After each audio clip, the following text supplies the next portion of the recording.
There's no way to sugarcoat it. Nobody likes Democrats anymore. We have no voters left because of all of our woke trans bullshit. Not even black people want to vote for us anymore. Even Latinos hate us. So we need new voters. And if we give all these illegal aliens free health care, we might be able to get them on our side so they can vote for us. They can't even speak English, so they won't realize we're just a bunch of woke pieces of shit, you know, at least for a while until they learn English and they realize they hate us too. Monday, September 29th, Trump shared an AI-generated video mocking top Democrats Chuck Schumer and Hakeem Jeffries, just as Washington stares down the barrel of another government shutdown. The video plays mariachi music, portraying Schumer at a podium in a digitally altered voice, declaring, "Nobody likes Democrats anymore. Not even black people want to vote for us. Even Latinos hate us. So we need new voters. If we give illegal aliens free health care, maybe they'll support us." Look, guys, there's no way to sugarcoat it. Nobody likes Democrats anymore. We have no voters left because of all of our woke trans bullshit. Not even black people want to vote for us anymore. Even Latinos hate us. So we need new voters.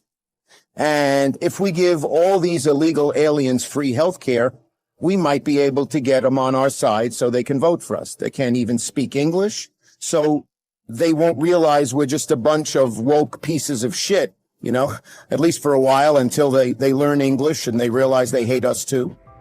Jeffries is shown alongside Schumer wearing a sombrero and mustache. The clip has triggered outrage. Democrats called it racist, misleading, and dangerous.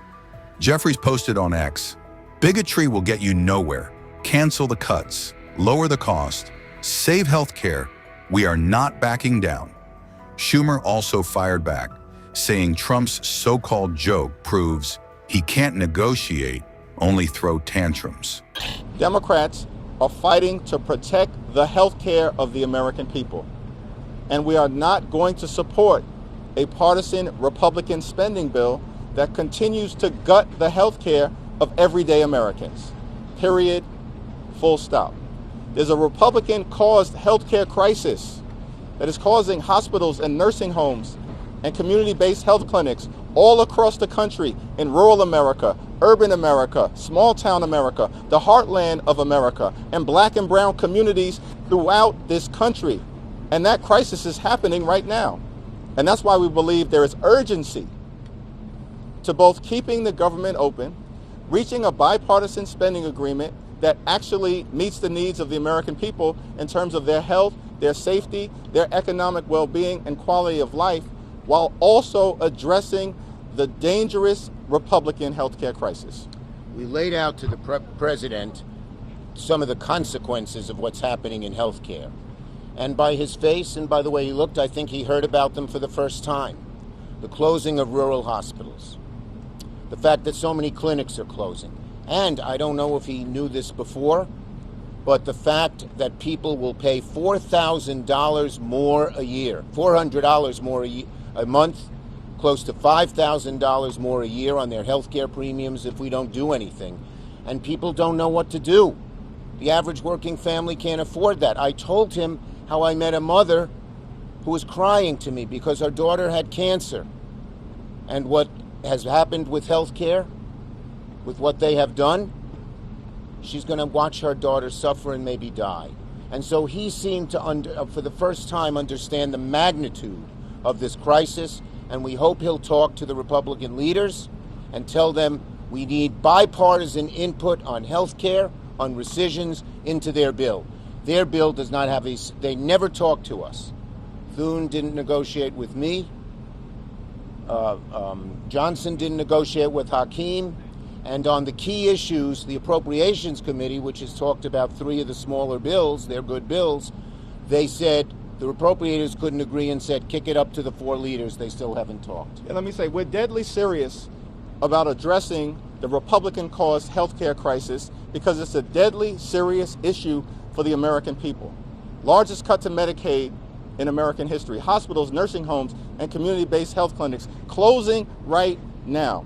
The fact that more than 20 million Americans are on the brink of experiencing dramatically increased premiums, copays, and deductibles because of the Republican refusal to extend the Affordable Care Act tax credits, which benefit working class Americans.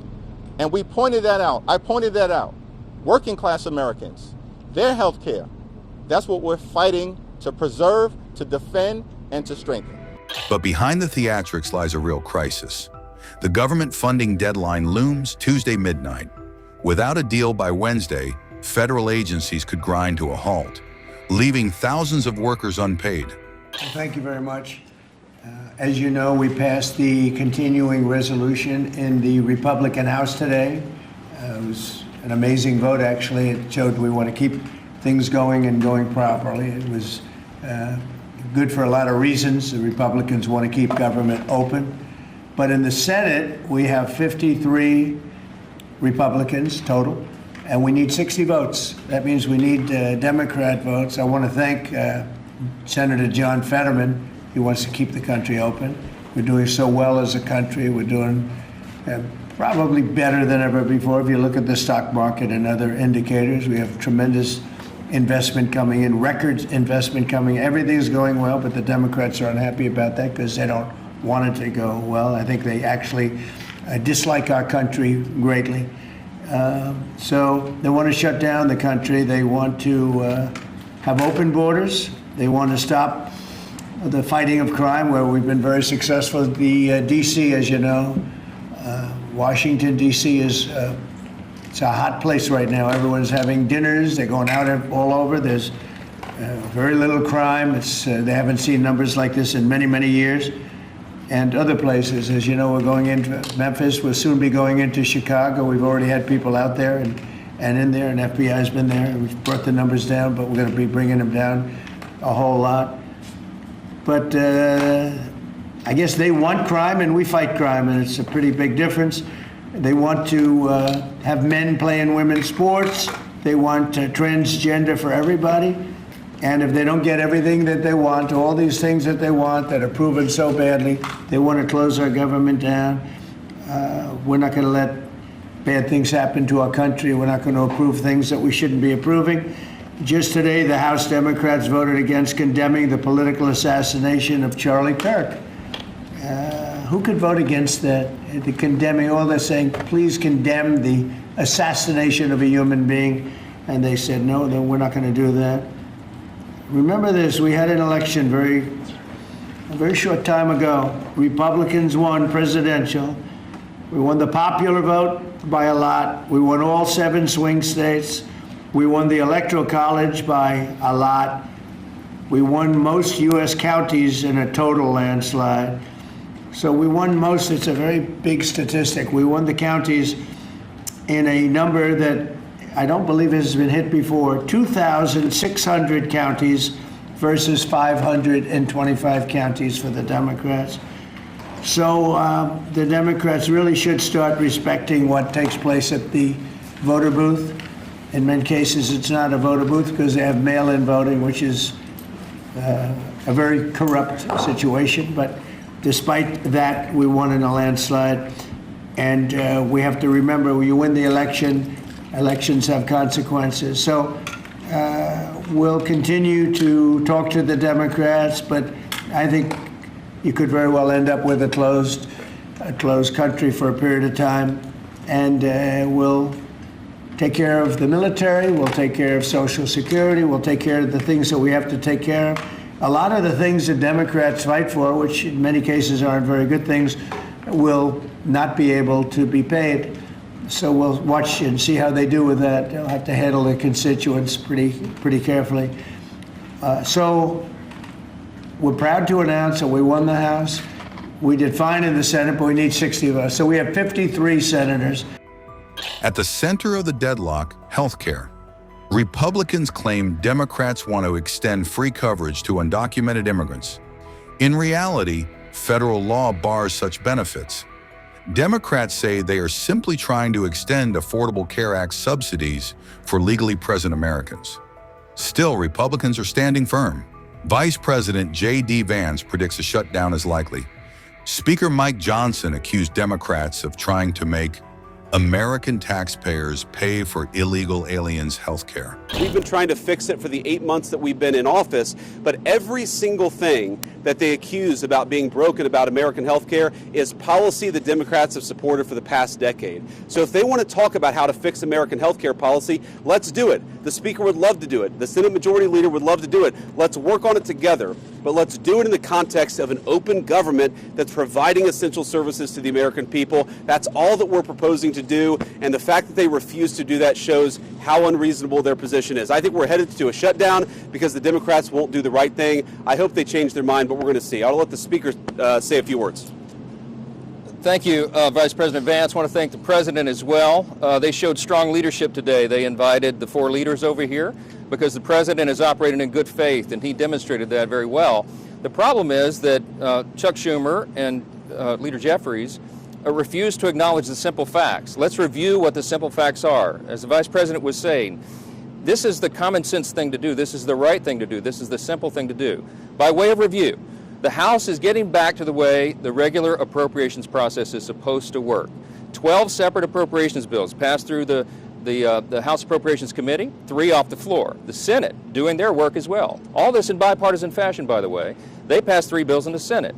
Those bills don't match up exactly. So for the first time in years, since 2019, you have a conference committee that is being constituted between the House and the Senate. This is the way a bill becomes a law. They work out the differences. All this is happening in bipartisan fashion. The problem is we've run out of clock. September 30th is the end of the fiscal year, so we need a little more time. So what we did in the Republican majority is the right, responsible, simple thing. A clean, continuing resolution, a short-term, nonpartisan continuing resolution. It's only 24 pages in length. Leader Thune has a copy if you want to see the exhibit. There's nothing partisan in here. No policy writers, none of our big party preferences, because we want to do the right thing by the American people and allow more time for negotiation.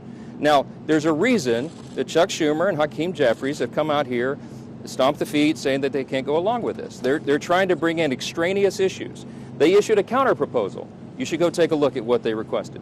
$1.5 trillion in new spending that is unrelated to the ongoing appropriations process. They wanted to, as you said, restore taxpayer-funded benefits, okay?